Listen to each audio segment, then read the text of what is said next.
Кадырман калайык журтум, кымбаттуу мекендештер. Ата журттун башына кыйынчылык келсе, бир муштумдай бириккен, бийик наркы бар эл экенибизди ар дайым далилдеп келатабыз.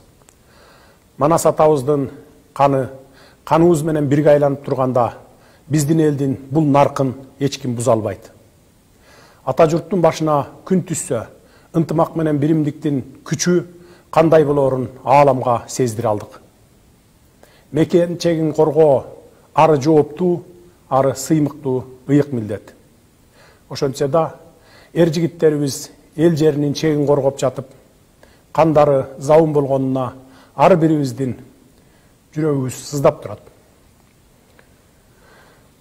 Курман болгон жоокерлерибизди жарык дүйнөгө алып келип, кыргыз жерин жанындай сүйүп, ага өмүрүн берүүгө даяр кылып тарбиялап өстүргөн энелерге айтарым, сиздер чыныгы баатыр уулдарды төрөгөн экенсиздер. Сиздерге башым тийип таазим кылам. Алардын ар биринин эрдиги Кыргызстан элинин эсинде түбөлүккө сакталат. Мекенчегин коргоп, курман болгон ар бир жоокердин ата-энелери менен жакындарына терең кайгыруу менен көңүл айтам. Кайрат кылыңыздар. Баатыр уулдарыбызга бүгүн бүт Кыргызстан эли башын ийип, таазим кылып, аза күтүү менен бирге чын дилдеринен ыраазы болуп, сыймыктанышууда.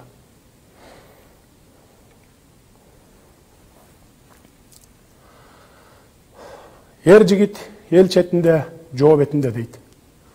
Керек болсо, ар бир эр жигит ата журт үчүн канын жанын аябаган деген мына ушул эмеспи? Ушундай азамат уулдарыбыз турганда биздин чекти эч ким буза албайт. Биз буга бекем ишенебиз. Алардын артында калган үй бүлөсүнүн, балдардын келечегин мамлекет мойнубузга алабыз. Баткен чек арасындагы кандуу кагылышууну укканда, чыдамы кеткен ар бир ат уулубуз баскынчылардын мындай жоругуна кайдыгер эмес экендиктерин билдирип чыгышты. Республиканын бүткүл аймагынан мекендештерибиз жеке демилгелери менен ар кандай жардамдарды уюштуруп, Баткенге жөнөтүшүүдө. Элибиздин мындай урагыс биримдигине таазим кыламын.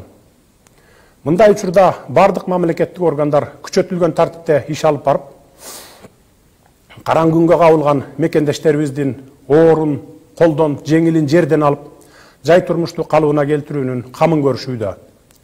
Кудайга шүгүр, казынабыз да кур эмес. Жоокерлерибизди жана кырдаалга байланыштуу жер которгон элибиздин муктаждыктарын толук камсыз кылууга мамлекетибиздин күчү жетет. Мындан 2 жыл мурда армиябызда курал жарак, ок дары жетишсиз, атүгүл жоокерлерибиздин кийген кийими да эски болсо, бүгүн андай эмес. Армиябыз барган сайын ар тараптан күчтөнүп, катылгандын катыгын берүүгө моралдык жактан да, материалдык жактан да жетилип барат. Кагылышууда талкаланган, күйгөн үйлөрдү чукул арада кайра курууга да мамлекетибизде каражат бар. Арадан аз убакыт өтсө да белибиз бекемделип калды. Буга ички да, тышкы да душмандарыбыздын тынчы кетүүдө. Бүгүнкү күндө чек ара мейкиндигинде ажал бүрккөн ок атышуу токтогону менен интернет мейкиндигинде чагымчыл сөздөр жаңырууда.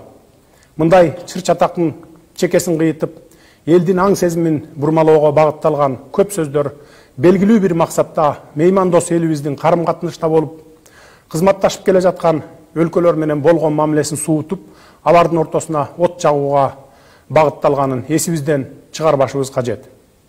Урматтуу кыргызстандыктар, ата-бабаларыбыз эзелтен сөз баккан эл. Интернет желесинде аралаган чагымчыл маалыматтарды ылгай билели. Ачуу душман, акыл дос дейт. Ачуу калдырып, божомолдонгон, такталбаган маалыматтарга ишенип, ортого от жаккандардын торуна түшүп калбасаңыздар. Жүзү кара чагымчылдардын тилине кирип, стратегиялык өнөктөш, дос өлкөлөрдүн, бизге тилектеш элдердин дарегине жөн жерден жала жаап албайлы.